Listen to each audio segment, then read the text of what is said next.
আসসালামু আলাইকুম বন্ধুরা, আশা করছি সবাই ভালো আছেন। আমি আপনাদের হোস্ট শিমুল হোসেন। এই ভিডিওটিতে আমি আপনাদেরকে বলবো যে একটি মডিফাইড উইনপি এর মধ্যে কি কি সফটওয়্যারগুলো থাকতে হবে, যেগুলা না ছাড়া আমরা মডিফাইড উইনপি ব্যবহার করতে পারবো না, এবং যেগুলা অবশ্যই একটি মডিফাইড উইনপি কে অন্য মডিফাইড উইনপি থেকে আলাদা করে। তো চলুন শুরু করা যাক। প্রথমে যে সফটওয়্যারটি থাকতে হবে তা হলো একটি ব্যাকআপ রেস্টোর সফটওয়্যার।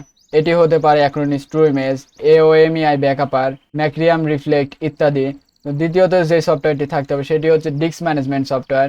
তো এটি হতে পারে Acronis disk director, MiniTool partition wizard, EaseUS partition master, AOMEI partition assistant ইত্যাদি। তৃতীয়ত যে সফটওয়্যারটি থাকতে হবে সেটি হচ্ছে hard disk health checking software.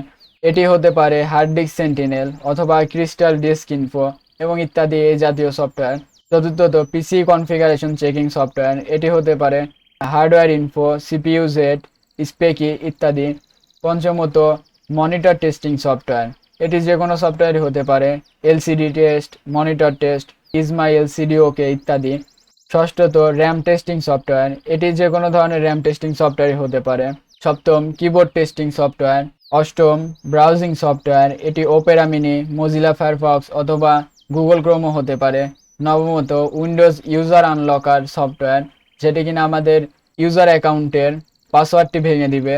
এটি হতে পারে Windows log in unlocker, PC unlocker, Simplix password reset ইত্যাদি। দশমত ফাইল রিকভারি সফটওয়্যার, যেটি কিনা আমাদের ডিলেট হয়ে যাওয়া ফাইলগুলো রিকভার করবে। 11তম উইন্ডোজ সেটআপ সফটওয়্যার, যেটি কিনা আমরা উইন্ডোজ করার সময় ব্যবহার করব। এটি হতে পারে উইন90 সেটআপ। এগুলো আর কি থাকতেই হবে, তা না হলে আমাদের কাজ হবে না।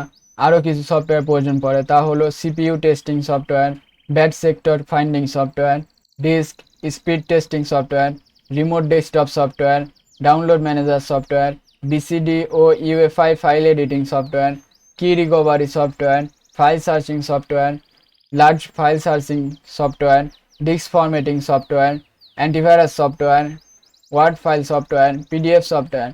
মোটামুটি এই সফটওয়্যারগুলো থাকলে সেই উইনপিটা আমরা ডেইলি ইউজের জন্য ব্যবহার করতে পারবো। তো এই ছিল ভিডিওটি। আশা করছি মডিফাইড উইনপি কি আপনারা বুঝতে পেরেছেন, এবং কি কি সফটওয়্যারগুলো একটি মডিফাইড উইনপি এর মধ্যে থাকলে আমরা সেটিকে ব্যবহার করতে পারবো। এই ছিল ভিডিওটি। আশা করছি ভিডিওটি আপনাদের ভালো লেগেছে। ভিডিওটি ভালো লাগলে অবশ্যই লাইক, কমেন্ট এবং শেয়ার করবেন। আর আপনি যদি আমার চ্যানেলে নতুন হয়ে থাকেন তাহলে অবশ্যই সাবস্ক্রাইব করে বেল আইকনটি বাজিয়ে দিতে ভুলবেন না। দেখা হবে পরবর্তী ভিডিওটিতে। ততক্ষণে ভালো থাকবেন, সুস্থ থাকবেন। আসসালামু আলাইকুম।